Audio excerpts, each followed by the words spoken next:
Je vous dis bonjour à tous et bienvenue dans ce moment de partage. Le titre de notre moment est Qu'y a-t-il après la mort? Le verset qui nous concerne, nous le trouvons dans Hébreux 9, verset 27. Il est écrit: Et comme il est réservé aux hommes de mourir une seule fois, après quoi vient le jugement.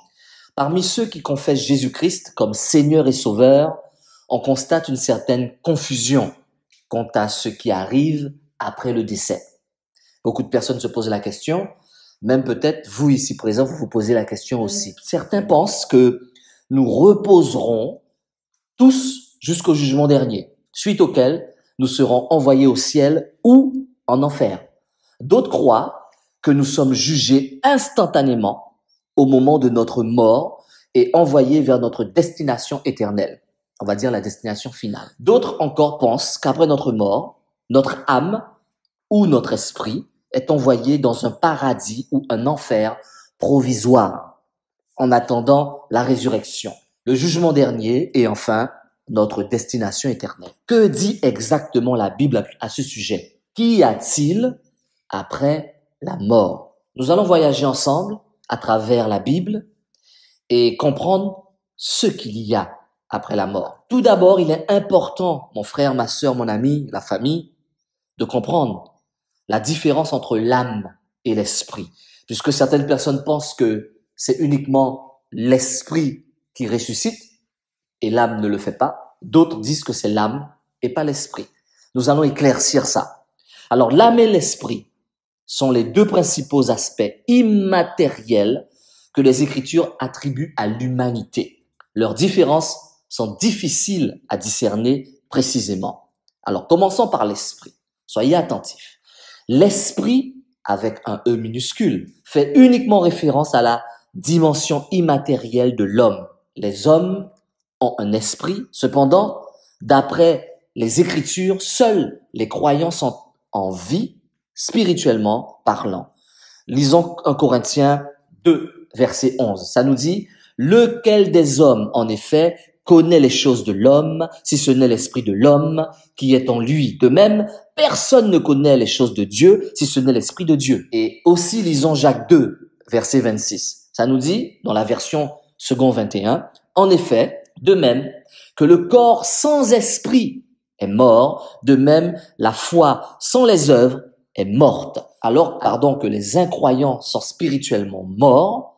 Nous allons lire aussi Colossiens 2,13. Vous qui étiez morts en raison de vos fautes et de l'incirconcision de votre corps, et il vous a rendu la vie avec lui. Il nous a pardonné toutes nos fautes. Alors, nous savons que d'après les lettres de Paul, quand il écrivait aux Corinthiens, aux Éphésiens, aux Colossiens, la dimension spirituelle est importante, est cruciale. Et là, on parle de l'esprit. C'est important et crucial dans la vie du croyant, dans ta vie, mon frère, et dans ta vie, ma sœur. L'esprit est l'élément qui nous permet d'avoir une relation intime avec Dieu. Chaque fois que ce mot est employé, il fait référence à la partie immatérielle de l'homme qui est reliée à qui? À Dieu. Dieu est esprit. Et le verset Jean 4, 24 nous le dit. Dieu est esprit. Et il faut que ceux qui l'adorent en esprit et en vérité. Mon frère, ma sœur, mon ami, tu as besoin de ton esprit pour adorer Dieu correctement. Sinon, tu ne peux pas le faire. Nous allons parler de l'âme. Maintenant, vous avez compris qu'est-ce que l'esprit? Parlons de l'âme. L'âme fait aussi bien référence aux aspects matériels qu'aux aspects immatériels de l'homme. L'homme a un esprit, mais il est une âme. On va bien comprendre la différence. Le sens premier du mot âme est vie. Ce qui fait que quand tu n'as pas d'âme, tu n'as pas de vie. Tu es mort. L'expression la plus commune qui nous permet de comprendre ça, c'est quand on dit « il a rendu l'âme ». Il est mort physiquement. Son corps ne peut plus bouger. L'âme est la partie psychique de notre être, le siège de nos sentiments, de nos émotions, qui exprime notre personnalité. La mémoire, tellement mystérieuse dans ses origines et surprenante dans ses comportements, c'est la partie la plus intuitive et subjective de l'être humain. Là se manifeste la conscience du moi. Tu sais qui tu es, tu sais qui tu veux être. C'est ta mémoire, ta conscience, ce que nous sommes. Ce terme peut désigner aussi la personne dans son ensemble pendant sa vie ou après sa mort. Maintenant que nous avons vu cela, nous allons rentrer dans le vif du sujet. L'âme et l'esprit sont liés, mais peuvent être séparés. Et c'est pas moi qui le dis, c'est Hébreux 4, verset 12. En effet, la parole de Dieu est vivante et efficace, plus tranchante que toute épée, à deux tranchants, pénétrante jusqu'à séparer âme et esprit, jointure et moelle. Elle juge les sentiments et les pensées du cœur. L'âme est l'essence de l'homme qui fait de nous ce que nous sommes. L'esprit est l'aspect de notre être qui nous relie à Dieu. Maintenant que cela est clair, il est important de savoir quand une personne meurt, elle sait immédiatement où elle finira l'éternité. Il faut le savoir. Quelqu'un meurt aujourd'hui, elle sait automatiquement si elle finira l'éternité en enfer ou si elle finira l'éternité dans le paradis. Alors, à ce sujet, il faut savoir que le paradis et l'enfer sont la position ou l'emplacement provisoire. Pourquoi? On va le comprendre tout à l'heure, mais je vais juste avancer un petit peu pour pas que vous soyez dans l'attente. Le paradis est l'endroit provisoire pour le chrétien parce que son habitation éternelle, c'est la Jérusalem céleste, la nouvelle terre et la nouvelle cité. L'enfer est l'habitation provisoire de cette personne qui sait où elle finira son éternité. Pourquoi? Parce que l'habitation éternelle du pécheur, c'est le lac de feu. Nous y arrivons. La parole de Dieu nous dit qu'après la mort, l'âme et l'esprit des croyants, on commence par les croyants, partent au ciel. Parce que leurs péchés sont pardonnés du fait qu'ils ont accepté Jésus-Christ comme leur sauveur et Seigneur. Jean 3, 16 et Jean 3, 18 et Jean 3, 36 nous le dit. Verset 16. En effet, Dieu a tant aimé le monde qu'il a donné son Fils unique afin que quiconque croit en lui ne périsse pas, mais qu'il ait la vie éternelle. 18. Celui qui croit en lui n'est pas jugé, mais celui qui ne croit pas est déjà jugé parce qu'il n'a pas cru au nom du Fils unique de Dieu. Alors Jean 3, 36 nous dit, celui qui croit au Fils à la vie éternelle, celui qui ne croit pas au Fils ne verra pas la vie, mais la colère de Dieu reste au contraire sur lui. Pour les croyants, la mort, c'est simplement quitter ce corps pour aller vivre auprès du Seigneur. Lisons de Corinthiens 5, 6 et 8. Verset 6 nous dit, nous sommes donc toujours pleins de confiance et nous savons que tant que nous habitons dans ce corps, nous sommes loin de notre patrie, loin du Seigneur.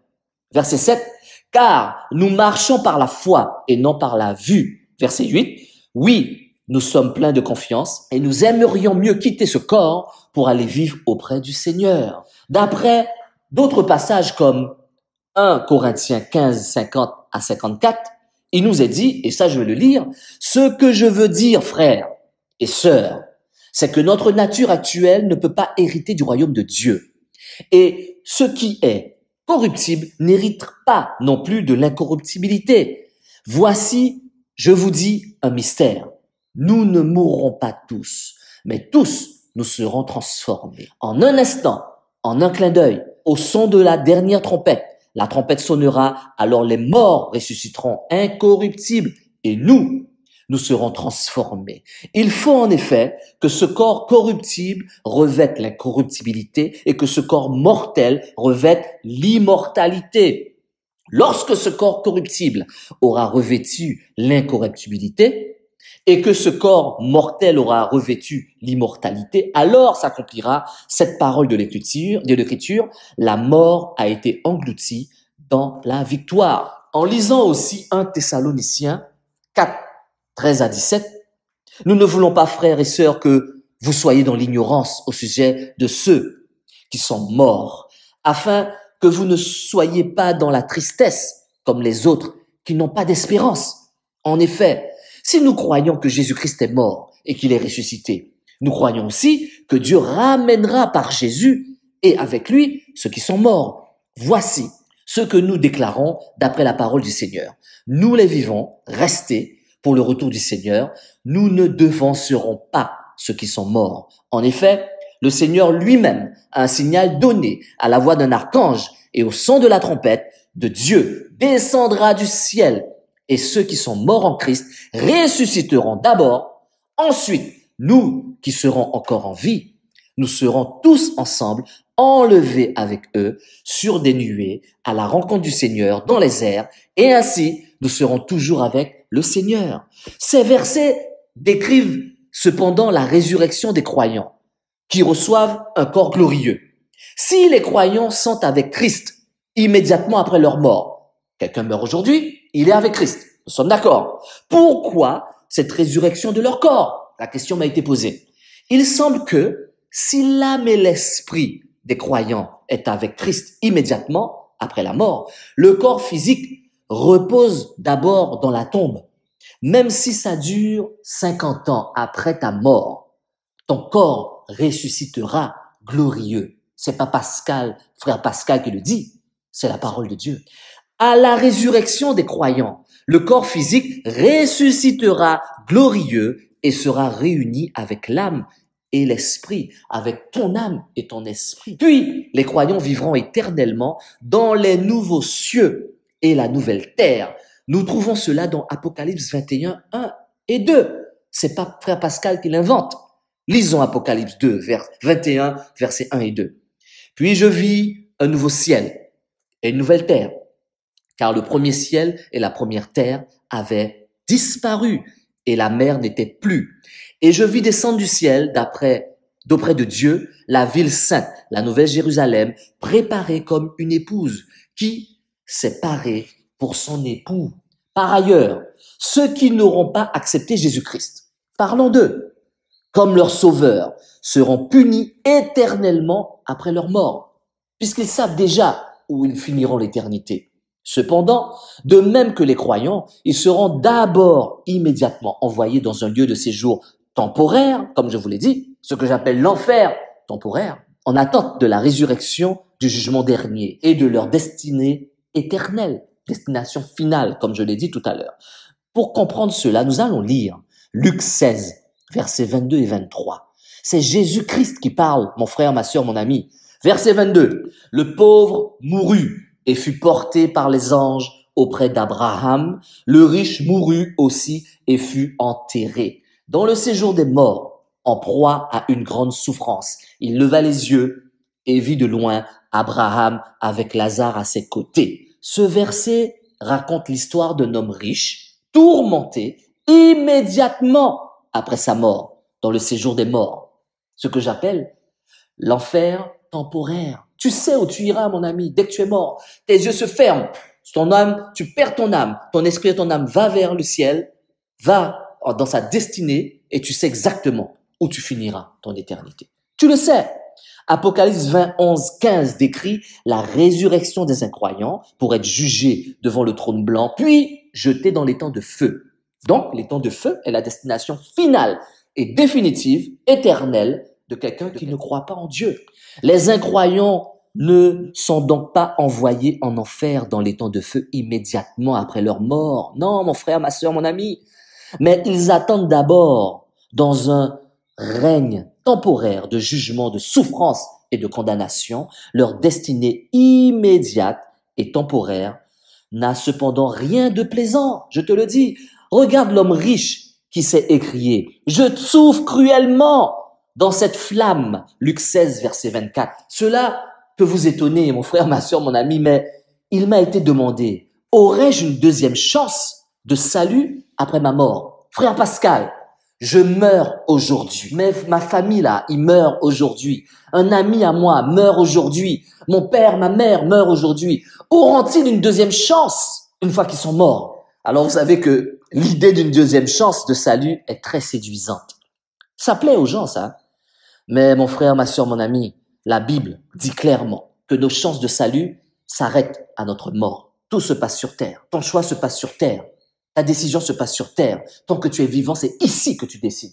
Où est-ce que tu iras? Il est réservé à un être humain de mourir une seule fois, après quoi vient le jugement. Rappelez-vous, Hébreux 9, 27. Ce verset dit que nous mourrons, après quoi vient le jugement. Tant qu'une personne est en vie, elle a autant de chances, cette grâce d'accepter Jésus-Christ et d'être sauvée. Romains 10, versets 9 et 10 nous dit, « Si tu reconnais publiquement de ta bouche que Jésus-Christ est Seigneur, et si tu crois dans ton cœur que Dieu l'a ressuscité, tu seras sauvé. » Verset 10, en effet, c'est avec le cœur que l'on croit et parvient à la justice, et c'est avec la bouche que l'on affirme une conviction et parvient au salut, comme le dit l'Écriture. Et aussi, en Actes 16, 31, il est écrit, Paul et Silas ont répondu, « Crois au Seigneur Jésus, et tu seras sauvé, toi et ta famille. » Mais une fois qu'elle meurt, une fois que cette personne est morte, c'est terminé. C'est terminé. La notion de purgatoire, où les hommes expirent leurs péchés après leur mort, n'a aucun fondement dans la parole de Dieu. Jamais tu trouveras ça. La Bible est claire. Pour comprendre ce qui arrive aux incroyants après leur mort, lisons ensemble Apocalypse 20, 11, 15. Je vis alors un grand trône blanc et celui qui y était assis. La terre et le ciel s'enfuient loin de lui et l'on ne trouvera plus de place pour eux. Je vis les morts, les grands et les petits, debout devant le trône. Des livres furent ouverts. Un autre livre fut aussi ouvert, le livre de la vie. Les morts furent jugés conformément à leur œuvre, d'après ce qui est écrit dans ces livres. La mer rendit les morts qu'elle contenait, la mort et le séjour des morts rendirent aussi leurs morts. Et chacun fut jugé conformément à sa manière d'agir. Puis la mort et le séjour des morts furent jetés où? Pas en enfer, dans l'étang de feu. L'étang de feu, c'est la seconde mort. Tous ceux qui ne furent pas trouvés inscrits dans le livre de vie furent jetés dans l'étang de feu. Ces livres contiennent tous les actes et pensées de la personne jugée. Et Romains 3,20 dit, en effet, personne ne sera considéré comme juste devant lui sur la base des œuvres de la loi, puisque c'est par l'intermédiaire de la loi que vient la connaissance du péché. Par conséquent, mon frère, ma sœur, tous ceux qui seront jugés selon leurs œuvres et pensées seront condamnés à l'enfer. Les croyants en Christ, eux, ne seront pas jugés selon leurs œuvres, pas jugés selon leur œuvre, parce qu'il y a des récompenses en fonction de ce que tu as fait, mais jugés pas selon tes œuvres. Comprenez bien, leurs noms sont déjà inscrits dans le livre de vie de l'agneau. Apocalypse 21, 27. Il n'entrera chez elle rien de souillé, ni personne qui se livre à des pratiques abominables et aux mensonges. Il n'entrera que ceux qui sont inscrits dans le livre de vie de l'agneau. Et ce fameux lieu, c'est le lieu final où les croyants vont habiter la nouvelle terre, les nouveaux cieux et la nouvelle grande ville, là où Jésus-Christ a préparé une place. Il n'est pas parti pour rien. Ceux qui ont cru en le Seigneur Jésus seront les seuls à rentrer dans ce paradis. Tous ceux dont le nom est écrit dans le livre de vie de l'agneau sont choisis avant la création du monde. Je l'ai dit dans un message précédent. En lui, c'est-à-dire en Jésus-Christ, Dieu nous a choisis avant la création du monde pour que nous soyons saints et sans défaut devant lui, dans son amour. Éphésiens 1,4. Alors quand tu es un enfant de Dieu, quand tu es un chrétien, tu n'es pas un ringard. Tu as un honneur suprême d'avoir été choisi par Dieu pour le représenter sur terre. Ne te laisse pas intimider, mon ami. Mon frère, ma sœur, ces personnes n'ont pas besoin d'une deuxième chance. On n'en a pas besoin. Une deuxième chance de salut, c'est pas pour nous. Car leur salut a été acquis, pas par leur force, pas par leur puissance, par Jésus-Christ, qui les a choisis, sauvés et les préservera. Tous ceux pour qui il est mort, tous ceux pour qui Jésus est mort seront sauvés parce qu'il pourvoira à leur salut. C'est fait. Il a lui-même déclaré, tout ce que le Père me donne viendront à moi. Je répète, Tous ceux que le Père me donne viendront à moi, et je me mettrai pas dehors celui qui vient à moi, puisque c'est le Père qui me l'a envoyé. Jean 6, 37. C'est un privilège. Quand tu acceptes Jésus-Christ et que tu es enfant de Dieu, c'est un privilège.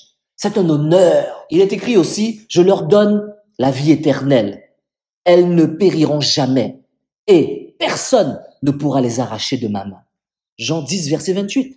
Les croyants n'ont pas besoin d'une deuxième chance parce que la première est suffisante. Qu'en est-il de ceux qui n'ont pas cru? Ceux qui n'ont pas cru ne se repentiraient-ils pas et ne croiraient-ils pas si on leur donnait une deuxième chance?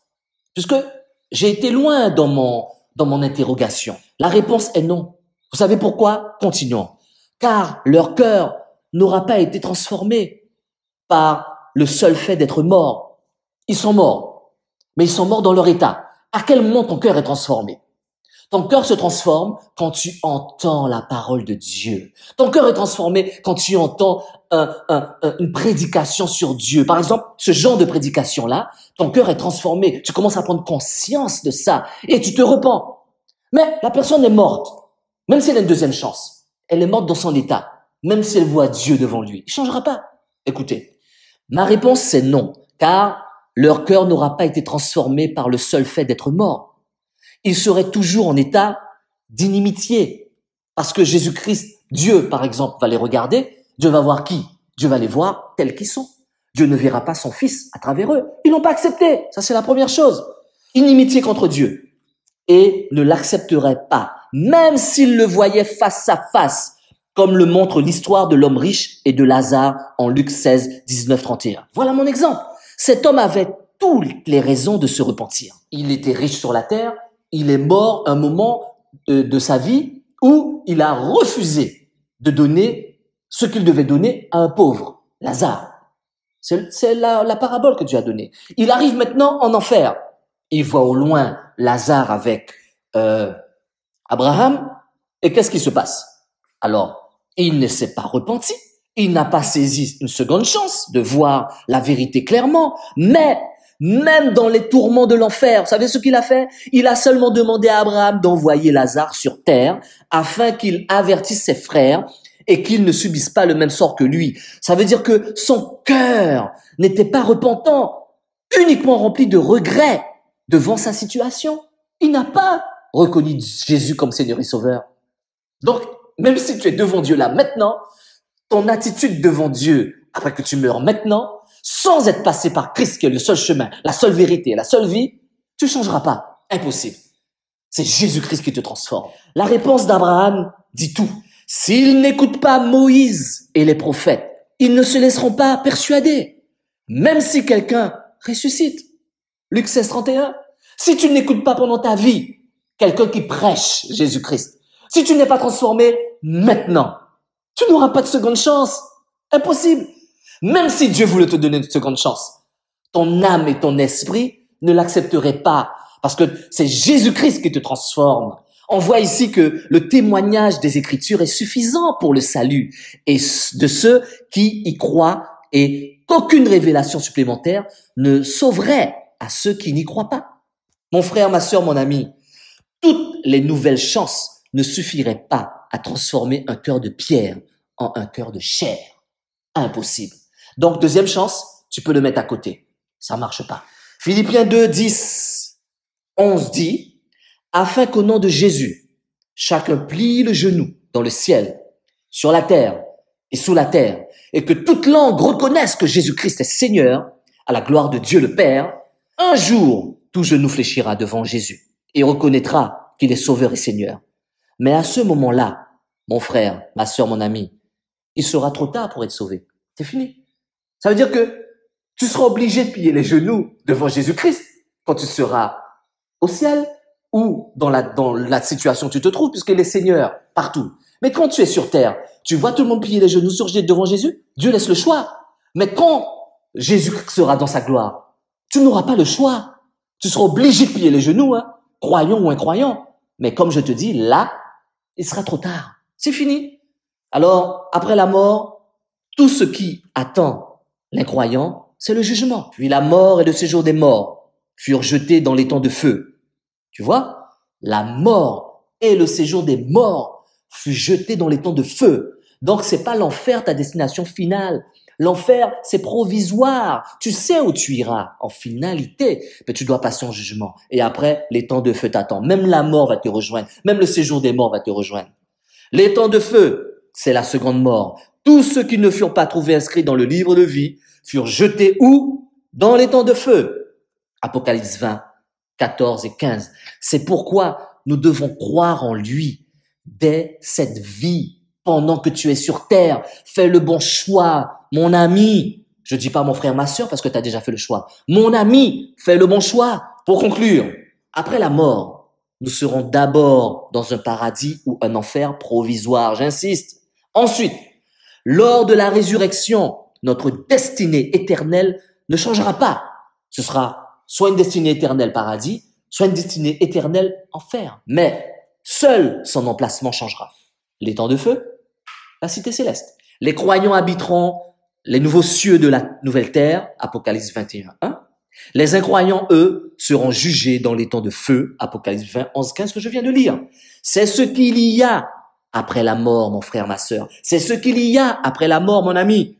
Les destinations éternelles de tous les hommes, selon qu'ils aient mis leur confiance en Jésus-Christ seul pour leur salut. Et ils iront à la peine éternelle, tandis que les justes iront à la vie éternelle. Matthieu 25, 46. Celui qui croit au Fils à la vie éternelle, celui qui ne croit pas au Fils ne verra pas la vie, mais la colère de Dieu reste au contraire sur lui. Jean 3, 36. Si tu n'as pas encore pris la décision d'accepter Jésus-Christ après ce que tu viens d'entendre, mon ami, fais-le maintenant.